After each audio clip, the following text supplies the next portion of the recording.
ಮುನಿರತ್ನ ಅವರ ಬಂಧನ ಆಗಿರುವಂಥದ್ದು ಇದು ಯಾಕೆ ಪ್ರಜಾಪ್ರಭುತ್ವ ಕೇಳ್ತಾ ಇದೆಯಲ್ಲೋ. ಈಗ ಆ ಒಬ್ಬ ಶಾಸಕರು ಗೊತ್ತು, ಅವರ ಬ್ಯಾಕ್ಗ್ರೌಂಡ್ ಎಲ್ಲ ನಿಮಗೂ ಗೊತ್ತು, ನಮಗೂ ಗೊತ್ತು.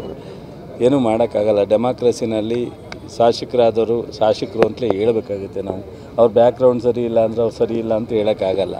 ಅವರು ನಡ್ಕೊಂಡ್ರೋ ನಡವಳಿಕೆ, ಮಾತುಕತೆ, ಅವ್ರು ಮಾತನಾಡಿರೋ ರೀತಿ, ಜಾತಿ ನಿಂದನೆ ಒಂದೇ ಅಲ್ಲ, ಎಲ್ಲ ರೀತಿಯಲ್ಲಿ ಅಸಭ್ಯವಾಗಿದೆ. ಸೊ ಇದು ಯಾರಿಗೂ ಶೋಭೆ ತರುವಂಥ ವಿಚಾರ ಅಲ್ಲ. ಯಾವ ಜನಪ್ರತಿನಿಧಿಗಳು ಈ ಥರ ನಡ್ಕೋಬಾರ್ದು. ಅದನ್ನು ಅವ್ರು ಕಂಪ್ಲೇಂಟ್ ಕೊಟ್ಟಾಗ ಇಷ್ಟೊಂದು ದೊಡ್ಡ ಯಾರೋ ಸಾಮಾನ್ಯ ಒಬ್ಬ ಕಾರ್ಯಕರ್ತ, ಸಾಮಾನ್ಯ ಜನ ಮಾಡಿದಾಗ ಗೊತ್ತಿಲ್ಲದಲೇ ಮಾತಾಡೋರು ಅಂತ ಅನ್ಬೋದು. ಸೊ ಈ ಥರ ಒಬ್ಬ ಜನಪ್ರತಿನಿಧಿ ಮಾತಾಡಿದ್ರೆ ಅದನ್ನು ನಾವು ಅಶೋಕ್ ಅವರು ಡಿಪೆಂಡ್ ಮಾಡ್ಕೋತಾರೆ ಅಂದರೆ BJPಗೆ ಏನು ವ್ಯವಸ್ಥೆನಲ್ಲಿ ನಂಬಿಕೆ ಇದೆ ಅನ್ನೋದು ನನಗೆ ಅರ್ಥ ಆಯ್ತಾಯಿಲ್ಲ. ಅಶೋಕ್ಗೆ ಈ ತಪ್ಪಿತಸ್ಥರು ಅವರು ಭಾಗಿಯಾಗಕ್ಕೆ ರೆಡಿಯಾಗಿದ್ದಾರೆ, ಗೊತ್ತಿಲ್ಲ ನನಗೆ. ಸರಿ, ಆಡಿಯೋ ಅವ್ರದ್ದೇ ಇದೆಯಲ್ರಿ. ಕಂಪ್ಲೇಂಟ್ ಕೊಟ್ಟರು ಚೆಲುವರಾಜ್ ಅಂತಲೇ ಯಾರು ವೇಣು ನಾಯಕ ಅಂತ ಗುತ್ತಿಗೆದಾರರು, ಬೇಲು ನಾಯಕ ಅಂತ ಅವರೇ ಕಂಪ್ಲೇಂಟ್ ಕೊಟ್ಟವ್ರಲ್ಲಿ. ನಾವೇನು ಸೃಷ್ಟಿ ಮಾಡೋವಂಥದ್ದೇನಿದೆ. ಒಳ್ಳೆ ತಮ್ಮ ಎಲ್ಲನೂ ಕಾಂಗ್ರೆಸ್ ಸರ್ಕಾರಕ್ಕೆ ಅವ್ರಿಗೆ ಏನಾಗ್ಬಿಟ್ಟಿದೆ ಅಂದರೆ ಸಹಿಸ್ಕೊಳ್ಳೋಕ್ಕೆ ಆಗ್ತಾಯಿಲ್ಲ. ನಾವು ಮಾಡ್ತಾ ಇರೋ ಅಭಿವೃದ್ಧಿ ಕೆಲಸ, ನಾವು ಕೊಡ್ತಾ ಇರತಕ್ಕಂಥ ಕಾರ್ಯಕ್ರಮ 5 ವರ್ಷ ಸುಮ್ಮನಿರೋಕ್ಕೆ ಹೇಳ್ರಿ. ಜನ ತೀರ್ಮಾನ ತಗೋತಾರೆ. ಮುಂದಕ್ಕೆ ಇವರು ನಮಗಿಂತ ಒಳ್ಳೆ ಕೆಲಸ ಹಿಂದೆ ಮಾಡಿದ್ರು, ನಾವು ಅವ್ರಿಗಿಂತ ಸರಿ ಇಲ್ಲ ಅಂತ ಅಂದಾಗ ಮುಂದಕ್ಕೆ ಅವ್ರಿಗೆ ತಗೋತಾರೆ. ಅವ್ರನ್ನ ಹೆಂಗೆ ಕಳಿಸ್ಬಿಟ್ಟು ಮನೆಗೆ ನಮಗೆ ಕೊಟ್ಟರು ಹಂಗೆ ಅವ್ರಿಗೆ ಕೊಡುವಂಥ ಕಾಲ ಬಂದರೆ ಸಂತೋಷಪ್ಪ, ನಾವೇನು ಬೇಡ ಅನ್ನಲ್ಲ, ಬೇಜಾರು ಅನ್ನಲ್ಲ.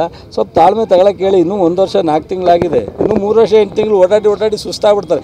ಈಗ ರನ್ನಿಂಗ್ ರೇಸಲ್ಲಿ ನೋಡಿದಿರಲ್ವಾ, ಪ್ರಾರಂಭದಲ್ಲಿ ಯಾರು ಓಡ್ತಾರೆ ಅವ್ರ ಕೊನೆ ನಿಲ್ಲಲ್ಲ, ಸ್ಲೋ ಆಗಿ ಹೋಯ್ತಾರಲ್ಲ, ಅವ್ನು ರಜನಿ ಹೋಯ್ತಾನೆ.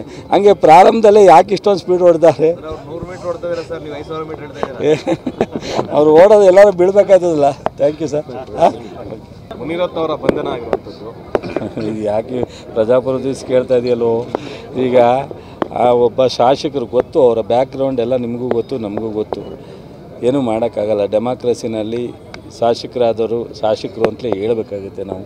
ಅವ್ರ ಬ್ಯಾಕ್ಗ್ರೌಂಡ್ ಸರಿ ಇಲ್ಲ ಅಂದರೆ ಅವ್ರು ಸರಿ ಇಲ್ಲ ಅಂತ ಹೇಳೋಕ್ಕಾಗಲ್ಲ. ಅವರು ನಡ್ಕೊಂಡ್ರೋ ನಡವಳಿಕೆ, ಮಾತುಕತೆ, ಅವ್ರು ಮಾತನಾಡಿರೋ ರೀತಿ, ಜಾತಿ ನಿಂದನೆ ಒಂದೇ ಅಲ್ಲ, ಎಲ್ಲ ರೀತಿಯಲ್ಲಿ ಅಸಭ್ಯವಾಗಿದೆ. ಸೊ ಇದು ಯಾರಿಗೂ ಶೋಭೆ ತರುವಂಥ ವಿಚಾರ ಅಲ್ಲ. ಯಾವ ಜನಪ್ರತಿನಿಧಿಗಳು ಈ ಥರ ನಡ್ಕೋಬಾರ್ದು.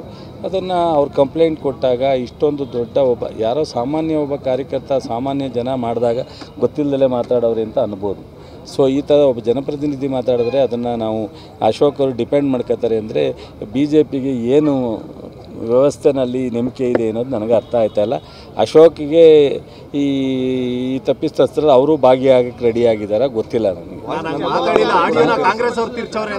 ಸರಿ, ಆಡಿಯೋ ಅವ್ರದ್ದೇ ಇದೆಯಲ್ರಿ. ಕಂಪ್ಲೇಂಟ್ ಕೊಟ್ಟರು ಚೆಲುವರಾಜ್ ಅಂತಲೇ ಯಾರು ವೇಣು ನಾಯಕ ಅಂತ ಗುತ್ತಿಗೆದಾರರು, ಬೇಲು ನಾಯಕ ಅಂತ ಅವರೇ ಕಂಪ್ಲೇಂಟ್ ಕೊಟ್ಟವ್ರಲ್ಲಿ. ನಾವೇನು ಸೃಷ್ಟಿ ಮಾಡೋವಂಥದ್ದೇನಿದೆ.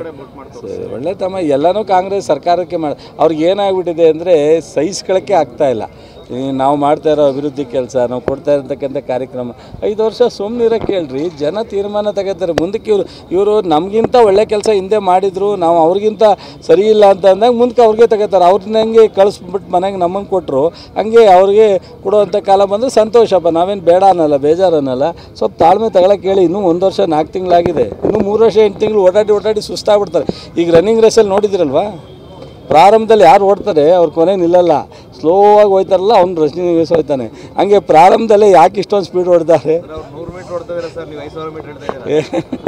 ಅವ್ರು ಓಡೋದು ಎಲ್ಲರೂ ಬೀಳ್ಬೇಕಾಯ್ತದಲ್ಲ. Thank you sir.